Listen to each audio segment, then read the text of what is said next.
ہمارے لیے آج کا کلام مکاشفہ اس کا 6 باب اور اس کی پہلی آیت سے 17 آیت تک پڑھیں گے۔ پھر میں نے دیکھا کہ برا نے ان 7 مہروں میں سے ایک کو کھولا اور ان چاروں جانداروں میں سے ایک کی گرج کی سی یہ آواز سنی کہ آہ!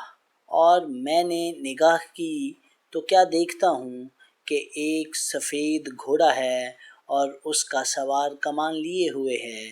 اسے ایک تاج دیا گیا اور وہ فتح کرتا ہوا نکلا تاکہ اور بھی فتح کرے۔ اور جب اس نے دوسری مہر کھولی تو میں نے دوسرے جاندار کو یہ کہتے سنا کہ پھر ایک اور گھوڑا نکلا جس کا رنگ لال تھا۔ اس کے سوار کو یہ اختیار دیا گیا کہ زمین پر سے صلہ اٹھا لے تاکہ لوگ ایک دوسرے کو قتل کریں، اور اسے ایک بڑی تلوار دی گئی۔ اور جب اس نے تیسری مہر کھولی تو میں نے تیسرے جاندار کو یہ کہتے سنا کہ اور میں نے نگاہ کی تو کیا دیکھتا ہوں کہ ایک کالا گھوڑا ہے اور اس کے سوار کے ہاتھ میں ایک ترازو ہے۔ اور میں نے گویا ان چاروں جانداروں کے بیچ میں سے یہ آواز آتی سنی کہ گیہوں دینار کے سیر بھر اور جو دینار کے 3 سیر اور تیل اور مے کا نقصان نہ کر۔ اور جب اس نے چوتھی مہر کھولی تو میں نے چوتھے جاندار کو یہ کہتے سنا کہ اور میں نے نگاہ کی تو کیا دیکھتا ہوں کہ ایک زرد سا گھوڑا ہے اور اس کے سوار کا نام موت ہے، اور عالم روا اس کے پیچھے پیچھے ہے۔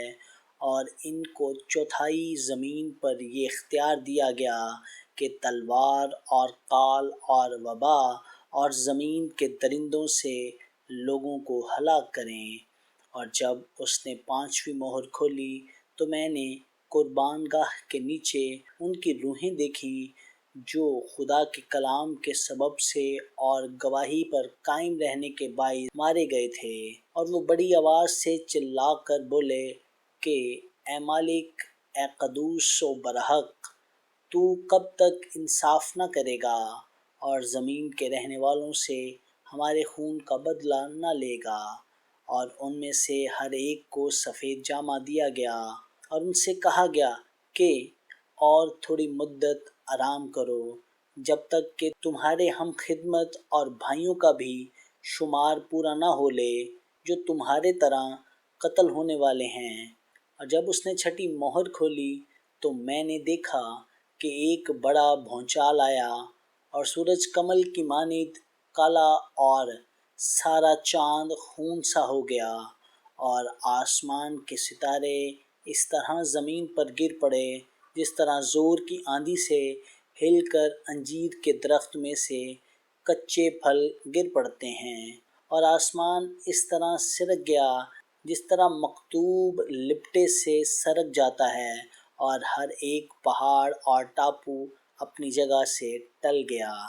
اور زمین کے بادشاہ اور امیر اور فوجی سردار اور مالدار اور زوراور اور تمام غلام اور آزاد پہاڑوں کے غاروں میں اور چٹانوں میں جا چھپے، اور پہاڑوں اور چٹانوں سے کہنے لگے کہ ہم پر گر پڑو اور ہمیں اس کی نظر جو تخت پر بیٹھا ہوا ہے اور برا کے غضب سے چھپا لو، کیونکہ ان کے غضب کا روز عظیم آ پہنچا۔ اب کون ٹھہر سکتا ہے؟ آمین۔ خداوند کا پاک کلام پڑھا اور سنا جانا ہم سبوں کے لیے باعث برکت ہو۔ خدا کا شکر ہو۔ آمین۔